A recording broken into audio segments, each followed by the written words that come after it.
away in 3, 2, 1, go. All right.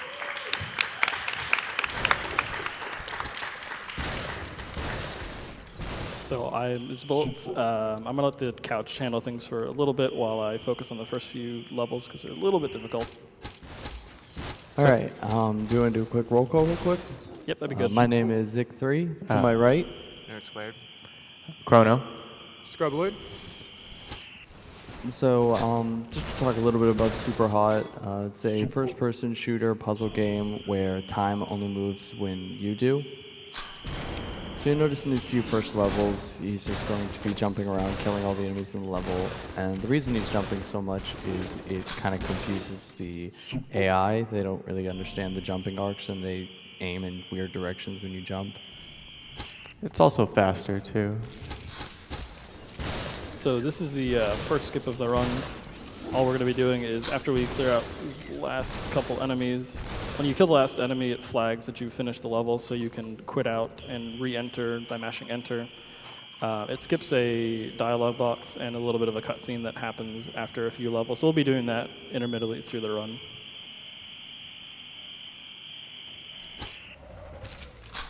This next level, you have to fire at a couple enemies that aren't even visible yet because their hitboxes are still there while they're spawning in, but they're invisible for like a quarter of a second. So you have to kind of get a feel for where they are and just practice a bunch for that. During this, you can kind of mash during that black screen, and it allows you to stun that enemy before the level starts. During this, I'm going to try to manipulate where the enemies spawn by staying closer to this side, though this guy decided to spawn for some reason. But for the most part, that went pretty well. You can kind of figure out where they're going to, or you can kind of aim where they're going to be. There's a bit of a visual cue for that. So this is the only level in the game where you don't have a gun, or there's no guns on it. What I try to do during that is swap the bat once, because you can only hit 4 people with it before it'll break. So you have to, during that level, switch it up. So this is the second weapon they introduced in the game. Shotgun's really, oh, darn. Sometimes when you stomp that enemy, that guy shoots really quickly. Shotguns are really good for enemies, as you can see. But when you have it, the spread is randomized, so I do have a chance of just completely missing who I'm aiming for through no fault of my own. And for some reason, also shotguns in this game have a chance of, even though they're double-barreled, having 3 shots in them. For whatever reason, I don't know where the other shot is. This level is the first of a few that have enemies that spawn with random weapons, which makes their movement also very random. It's like that level went really, really well because that went really well. They all spawn with katanas, so they just run straight towards you. But like they could have all had shotguns as well. So I want to stomp on this. There's the gun. This is the last weapon in the game. It's an assault rifle. It shoots in bursts of 3. It has a lot more ammo than the other few guns, though it burns through it very quickly. But the game's very simple. It's only got 3 weapons to it, and then just melee weapons for the most part. So again, we quit out of that level early to skip a bit of a cutscene that happens afterwards. The game's going to have us input a little bit of text here. For some reason, the game lets you move your mouse in circles and input text for whatever reason, instead of using keyboard. It's a strange little thing, and it lets you do it a tiny bit quicker. Yep. So during this level, I'm going to try to get the enemies to stack up on these little corridors here so that I can shoot them, though, like I said before, with how shotguns are, sometimes that doesn't work out very well. This last guy over there spawns behind you after you kill all but 1 enemy, so you can kind of use it as a cue of how many people are left. After we quit out of this, it's going to bring us to the first of 3 dog levels, which are sort of tutorial story levels. So this is a good time for 2 donations. Perfect, because we actually have a couple dev donations. We have a $40 donation from Nuclear Friend that says, "Thanks for checking out the Mater D. Awesome to contribute to a great cause, and go SGDQ. Love the devs." And then we also have a $66.60 donation from David Oshry, who said, "Thanks for breaking our game. Keep up the good work. Rise of the Triad 2 confirmed?" So this is probably the hardest level in the game, speedrun-wise. Oh,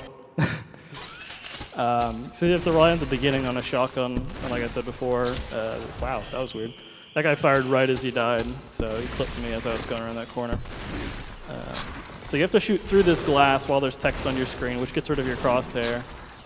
And the glass sometimes will shatter in a way where the guy is basically invisible behind it, so it's a lot of things just in the beginning that are making this difficult. And then afterwards you have enemies that randomly spawn, and if you let them kind of get out of control like this, they will just start grouping up and making things very difficult for you. that was pretty hectic, so you recovered pretty well. So this is Donut. It's more of a square, but it's more fun. You'll notice in a lot of these levels he's throwing his weapon when he runs out of ammo. That is because when you throw an object at an enemy, it stuns them and they can drop their weapon, so he can pick up a new weapon with ammo. That was a good donut.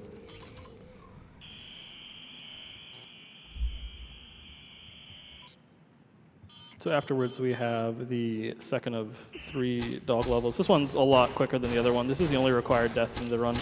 You just go around a couple times and get shot near the end, and it'll let you go by. You're supposed to wait for that dialogue, though you can get shot a little bit earlier, but it's a bit risky if you go for it, because if you mess it up, you have to do the entire level again. So we're going to take this time to actually explain the next level, because it's about 5 or 7 seconds long, and it's very, very complicated. Elevator starts with 3 enemies that are have pistols that are all around you. You need to kill 2 of the 3 of them, and then the doors will open. There's the guy with the shotgun. So what I'm going to do is bait that guy into shooting his friend, and then while that guy's going to get the weapon, I'm going to shoot him and then shoot the 2 enemies. And that level takes a very long time casually, but for the speedrun, it's about like 5 or 7 seconds.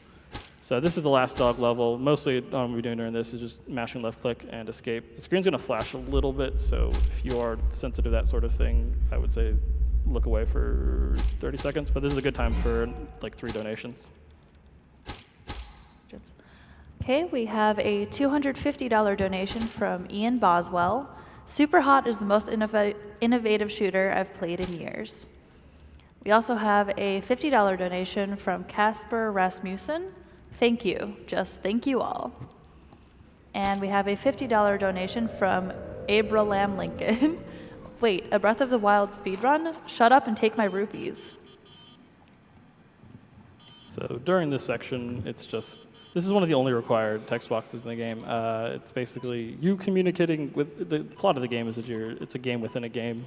So you get a cracked copy of SUPERHOT.exe and the game's talking to you and it's telling you not to play it. It's interesting. So just during this, we're going through text quickly, and it's telling us not to play SUPERHOT.exe again, but we've already opened it actually, because we've mashed enter before this. So we're technically not going against what it said, but we kind of are, I guess, a little bit. But afterwards, we go into the last few levels of the first half of the game. This level, the main difficulty for this is this one shot right here where you have to shoot a guy that is completely invisible, and if you miss him, he has an assault rifle, and he will, wow, okay, well, let's do it again. If I could do it twice. There we go. Nice. And then after that, stairs are a bit weird to walk up during this, so I keep trying to jump up them the right way. Then after this, we have one more kind of hectic level to do. I want to get this guy to shoot him. Oh, he shot right by him. That's all right. The best way to do that is you have the guy in the back shoot this guy, and then you shoot the person to the right, and it'll all kind of work itself out. So this guy right here, for some reason, he won't go past his line, so he'll just dance around. So what I'm going to do here is I'm going to strafe into this corner, and I'm trying to... When I'm strafing into corners, the game plays it real time instead of like slowing down like it's supposed to. So I intentionally strafe there so that I can have enemies move forward and kind of get packed in that hole. I usually have a shotgun there, but things kind of went strangely, so they ended up having to throw that away. So this is the last level, the first half of the game. All this is just bunny hopping all the way to the end and punching yourself, because this game is a bit strange. kind of get a jump off that siding right there. And what we're going to do after this is we're going to wait to hear an audio cue, and then we're going to quit out and re-enter the game quickly. Once that goes off, you can quit out, reopen. And so what happens during that section is, what you're supposed to do is there's an entire dialog box that goes through, and it's telling you to stop playing the game. And this time, if you try re-entering it, it'll blur out the SUPERHOT.exe option, and it'll blur out every option but quit for the most part. So it's just faster for us. Instant it flags that we've finished the first half, that we can go on to the next part. It's better for us just to leave then and just save time. So after this part of the game, we get an ability called hot switching, and it's a mechanic where we can, as the name kind of gives away, you switch into the body of one of the enemies. It does have a cooldown that goes in game time, so we have it kind of routed through levels of how to use it. The only real disadvantages of it are that the enemies know instantly that you've swapped into this new body, so they'll instantly try to go after you and kill you. And when you switch into somebody, they'll throw their weapon away and it'll shatter. So you have to kind of scourge your weapon. But this is a good time for another 3 donations, probably. Awesome. We have a $150 donation from Adam190. This goes to Dark Souls Kiln Skip. Praise the sun. We also have a $100 donation from My Catastrophe that simply says, "Gotta go fast." And we have a $50 donation from Valitix. At first I wanted to donate when Super Mario 64, my favorite game of all time, is coming up, but I really want to see Dark Souls and Zelda Breath of the Wild, so make that happen, guys. Greetings from Austria. So you mash fast enough here. For some reason, it sounds like hot soup instead of super hot. Technically, if you play this game fast enough, you'll never actually hear the game say super hot, because you leave the level right before it says it, and it's... So that was hot switching right at the beginning there. It kind of forces you to use it the first couple levels to teach you the mechanic, but then after that, we have to kind of route it in less obvious ways. Now you notice when you use this hot switching that there will be these fuzzy bars at the top and bottom of the screen that denotes when you can use hot switching again. Yeah, there'll be less and less bars up there, and then when they go away completely like there, I was trying to switch right into him before he got me.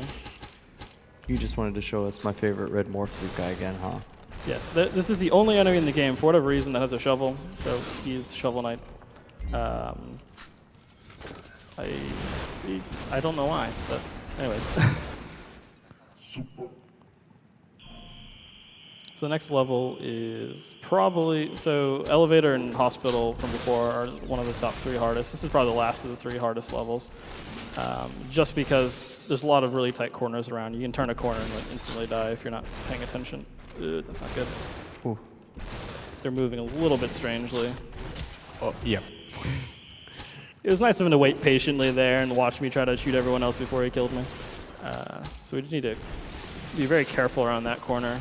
Another bad thing about this strategy is you have to kind of rely on shotgun right there. Yeah, you can tell how the burst from the shotgun can be really sporadic at times.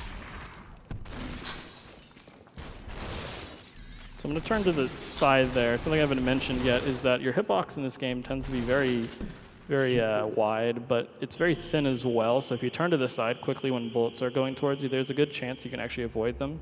So in cases where you're in a bad situation like that, you can try to recover it by turning quickly to the side, letting the bullets go by, and then turning back to shoot them. The only downside, obviously, is you're looking away from the enemy now, so it's really difficult to deal with that sort of situation.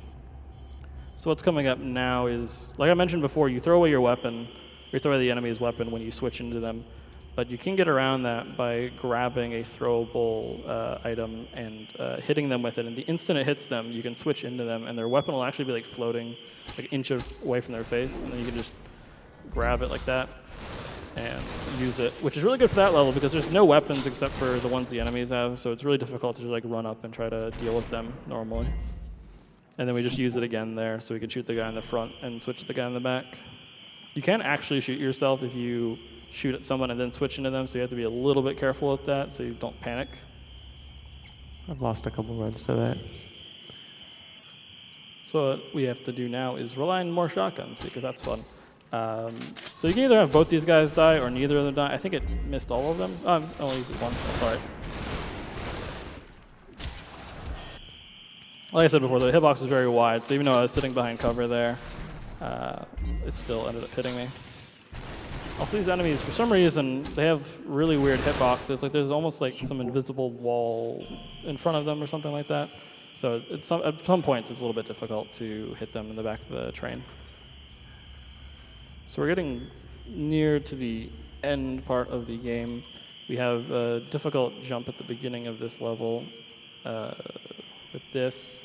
It's difficult because it's hard to practice it. That one right there. Head stomp. Because if you die on this level, it actually opens differently. That guy will move in a different way. So you can only practice it once, and then you'd have to like quit out and reopen it, so it's a bit difficult to grind out attempts of it. That went pretty well. You notice at the beginning, he kind of stayed there at the beginning to snipe that one guy far off in the room. That was because certain enemies spawn after so many died, and he wanted to kind of alter where enemies would spawn when he would be at certain points in the room. This is the last sort of traditional level in the game where the goal is to kill all the enemies. After this, there's a few different sorts of those. That's unfortunate. This strat with the katana at the very beginning is a bit difficult because you have to rush towards this guy. And the range for the katana is a bit unclear at times. Yeah, it's pretty wonky hitting the. But you can slash people with the through corners and walls with this, so. All right, cool. And then once you kill all the enemies, these three spawn, but I know where they spawn, so it's really easy to deal with them. So after this point, we have a really fun and difficult level called Long Way, where you have to do frame-perfect bunny hops down a hallway. But what happens afterwards is that there's the final boss of the game, which, after fighting a bunch of red dudes and pretty much that being the only enemy of the game, we get a fun boss where it is a giant red pyramid. I don't know why, you know. It's interesting. But the mechanic of the boss, I guess, if you want to call it that, is that you need to hot switch into this giant red pyramid. And each time you switch into it, it kicks you out. There's 4 phases to it. And each time it kicks you out, it takes longer to recharge your hot switch, and more enemies spawn, so it gets progressively more difficult. This is a level where casually you can spend like half an hour to an hour doing this because it's very difficult.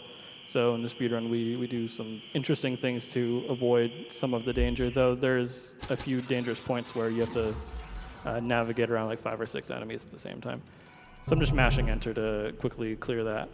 So I've already switched into the core once. What I'm going to do now is go off into a corner here so that I can strafe into it. And when I'm strafing into it, game time goes at real time, which is what hot switch recharges by, so we can quickly get it back. And none of the enemies will get to me fast enough where I'm in danger there.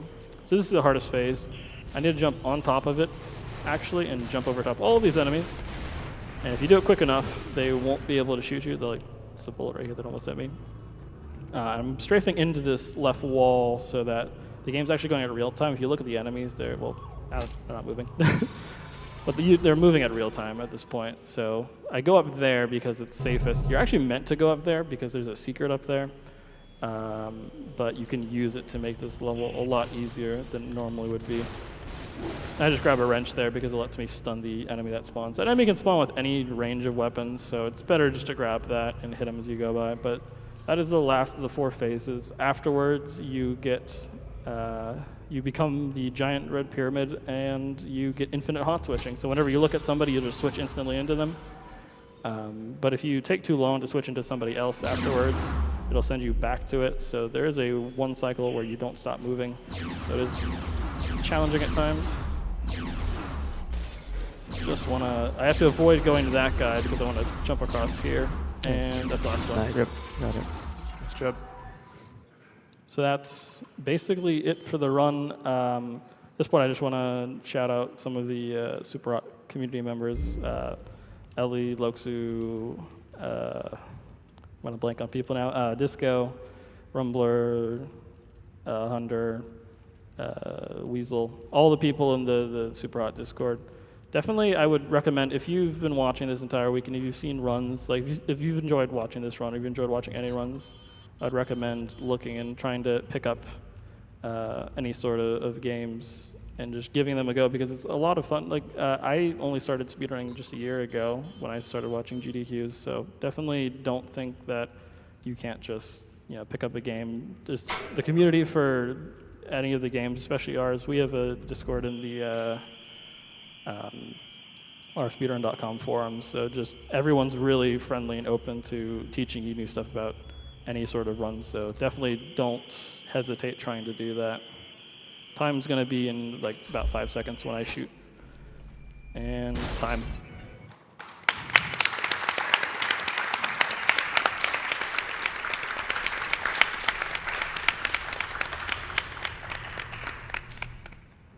Thanks a lot. I pretty much got everything before the run ended, so that's it for me. So thank you guys for watching. Enjoy Titan Souls. I'm not running. Titanfall 2 afterwards. It's a lot of fun. You guys will enjoy it.